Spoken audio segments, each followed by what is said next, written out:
भावेन सदा सोत्य भवन्तु ते भवतु सर्वमंगलम रक्षन्तु सर्व देवता सब धम्मान भावेन सदा सोत्य भवन्तु ते भवतु सर्वमंगलम रक्षन्तु सर्व देवता सब संघान भावेन सदा सोत्य भवन्तु ते।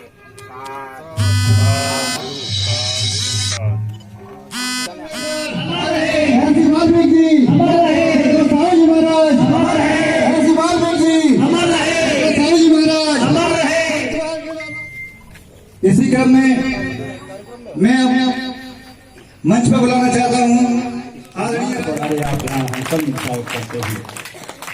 खुशियों पर मौज की रवानगी होगी, जिंदगी में कोई न कोई कहानी रहेगी। हम यूं कार्यक्रम में चार चांद लगाते रहेंगे अगर आपकी तालियों की मेहरबानी रहेगी। जोरदार तालियों से कीजिए। और इसी क्रम में एक और मैं कहना चाहता हूं कि लड़ते हैं सहसवार ही मैदाने जंग में, कि लड़ते हैं सहसवार ही मैदाने जंग में, वो सिर्फ क्या लड़ेंगे जो घुटनों पे बल चले, वो सिर्फ क्या लड़ेंगे जो घुटनों पे बल चले। ये कार्यक्रम के संयोजक के लिए लाए हैं सनोप श्री विनोद कुमार कृष्णनगर, जिनके 78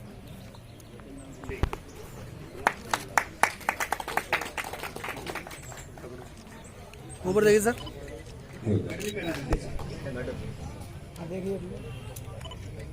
सबसे पहले अरे हमारी समाज का है समाज कुमारी दीक्षा माथुर पुत्री श्री ब्रजेश माथुर कृष्णनगर।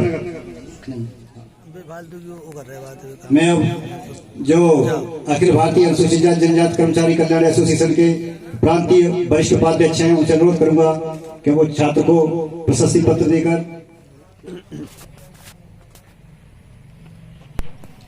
इस छात्र ने 60% अंक प्राप्त किए हैं। इसी क्रम में कुमारी हिमानी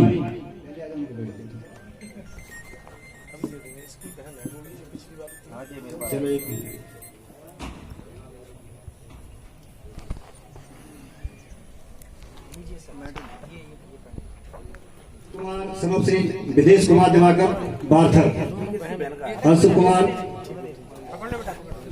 बार्थर, आशु चंद सनोप श्री जगदीश चंद बार्थर, वरुण कुमार माथुर, श्री ब्रजेश कुमार माथुर है नहीं है। पीएचडी डॉक्टरेट अभी कंप्लीट हुई है, तो मेरा आपसे एक निवेदन है कि बच्चियों को अवश्य पढ़ाएं। अब हमारी विभिन्न सारी धारणा है कि मेरी बच्ची एक दिन जा रही थी रिक्शे पे, तो कुछ लोग देख रहे थे, तो उन्होंने कहा कहाँ जा रही है, कि ये आगरा रहती है हॉस्टल में, समझ रहे। तो मैं अपने समुदाय की बात करना चाहता हूँ, तो हमारी कुछ अरे गरीब कुल में जन्म लिया, कोई गरीब न रहे ये पढ़ लिया, और बेशक स्वयं न पढ़ सके और सब पढ़े ये मान लिया, बेशक स्वयं न पढ़ सके ये सब पढ़े ये मान लिया। तो बाबा का गुणगान करो, सम्मान करो, बाबा का गुणगान निष्ठा और भाव से, और बाबा ने शिक्षा के नगर से बसाए, बाबा ने शिक्षा के नगर से बसाए, बाबा ने शिक्षा के नगर से बसाए। के कर्तव्य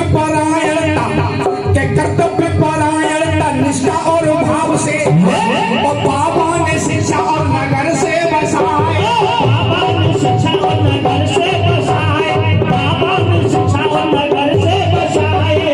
और सम्मानित राम स्वरूप दिवाकर जी, सम्मानित दादा आपके कर कमलों से देखेगा हमारे सम्मानित गुरुदेव, सम्मानित गुरुजी, मैं आपका नाम भी नहीं लूंगा क्योंकि मुझे पढ़ाया है। अच्छी बात नहीं है बेटा, हम तो आपके सामने सिरमुट आ जाते थे उस समय, बच्चे हैं। तो देखेगा सम्मानित हमारे गुरुजी सत्यवीर दिवाकर जी, शिक्षा के मदरसे खुलाए, और सुख और शांति, और सुख और शांति, और ऐसे और क्रांति, और हाल लाभ छोड़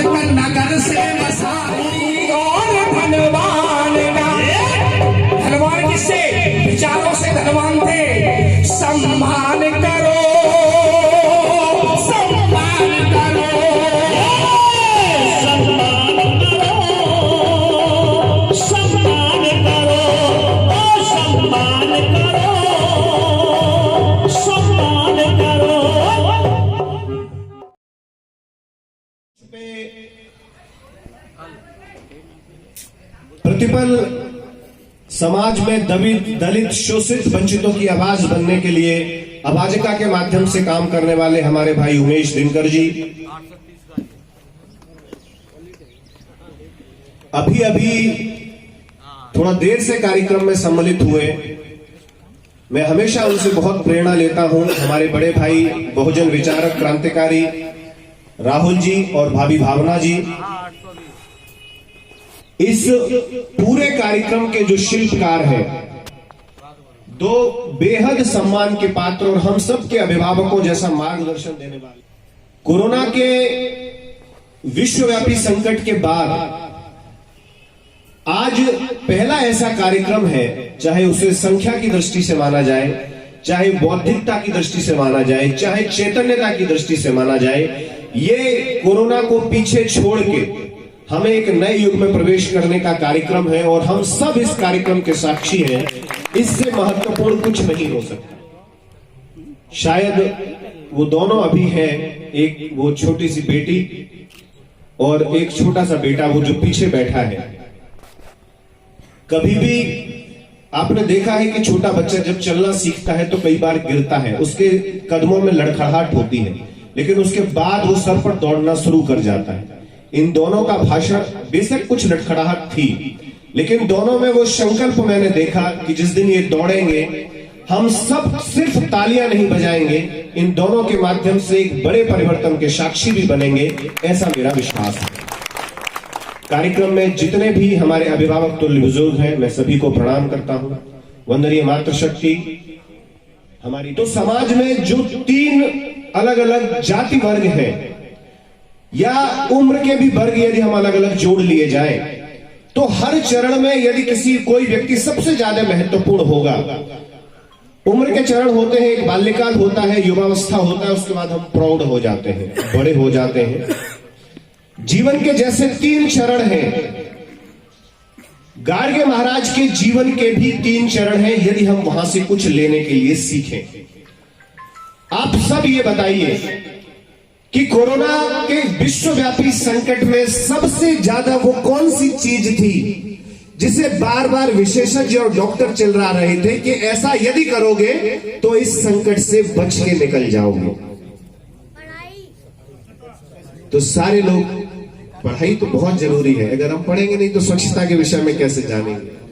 मैंने आपसे क्या कहा कि जो चाहे धार्मिक सफाई हो, चाहे सांस्कृतिक सफाई हो, चाहे पाखंडवाद की सफाई हो, जब हम लोग कहते हैं कि स्वच्छता अभियान के ब्रांड एम्बेसडर, तो आप विश्वास कीजिए कि बाबा गाडगे महाराज को हम बहुत सीमित कर देते हैं।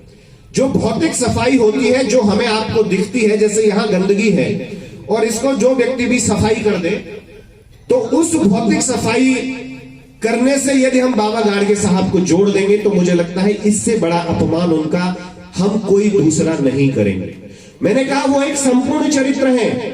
वो धार्मिक चाहे गंदगी हो, सांस्कृतिक गंदगी हो, चाहे जातिगत गंदगी हो, चाहे अशिक्षा की गंदगी हो, यदि इन सारी गंदगियों को किसी ने साफ करने के लिए अपने जीवन को समर्पित कर दिया तो वो गाडगे महाराज है। और ऐसे किसी व्यक्तित्व और कृतित्व को हम छोटी सी सफाई से जोड़ देंगे। मैं हमेशा मेरी शिकायत रहती है, चाहे वो तथागत बुद्ध हो, चाहे बाबा साहब हो, चाहे गाडगे महाराज हो। आप ये सोचिए कि जब हम शिक्षा के अंतिम सोपान को छूते हैं तब हम बाबा साहब होते हैं, और एक कर्मयोगी जब अशिक्षा के अंतिम सोपान को छूता है तो गाडगे महाराज होता है।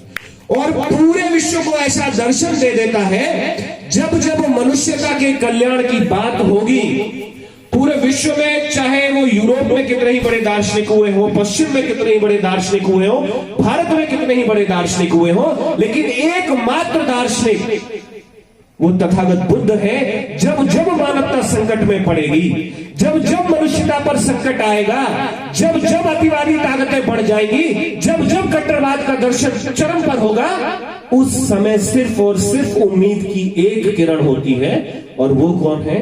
तथागत बुद्ध।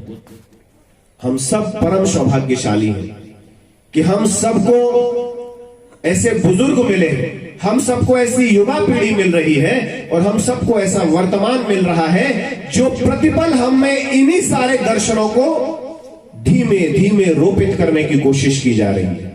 आज ये सारे बच्चे जब यहां सम्मानित हो रहे थे, जब हम सम्मानित होते हैं तो मैं आप सबको बता दूं तो हम एक उत्तरदायित्व, ये जो माला है ना, ये तुम्हारे ऊपर डाल रहे थे। बाबूजी ने बहुत अच्छी बात की थी, हमारे भैया ने जब बताया, कभी भी एक बात गांठ बांध लो, जब हम किसी भी सार्वजनिक कार्यक्रम में हो, हमारे बीच तमाम असहमतियां रही हो, लेकिन हमें वहां सिर्फ सहमतियों पर बात करनी है। लेकिन जब हम व्यक्तिगत बैठेंगे किसी जगह, तब उस असहमति को मुखर होकर बात करेंगे। कोई भी सार्वजनिक कार्यक्रम जहां बहुत सारे लोग आए होते हैं, वहां जब हम असहमतियों की बात कर देते हैं तो हम अप्रत्यक्ष रूप से अपनी क्षमताओं पर प्रश्न उठा रहे होते हैं। बाबूजी ने बताया कि कुछ सहमति असहमति होती रहती है, कुछ अनुशासन गैर अनुशासन जीवन में चलता रहता है, कुछ छोटा ऊंचा नीचा होता रहता है। ये कभी बुला नहीं सकते, उसका कभी ऋण चुका नहीं सकते साथियों, लेकिन पूर्वाग्रह को छोड़ना पड़ेगा, आपस में भाईचारा कायम करना पड़ेगा। और मैं हमेशा एक बात को कहता हूं, इस बात को कह करके अपनी बात को समाप्त करूंगा कि एक जंगल में शेर होता है, शेर को सब जानते हैं, उसकी ताकत को सब जानते हैं, लेकिन जब शेर अकेला होता है, और आप सब शेर हैं ऐसी बात नहीं है, कोई आप अलग नहीं है, आप सब शेर हैं। और जब शेर जंगल में अकेला होता है और 100 गीदड़ इकट्ठे हो जाते हैं तो शेर को भी पीछे बैकफुट आना पड़ता है। ये ताली बजाने वाली बात नहीं है, सोचने वाली बात है साथियों। जब 100 गीदड़ इकट्ठे हो जाते हैं तो एक शेर को बैकफुट पाना पड़ता है। और उसी जंगल में साथियों,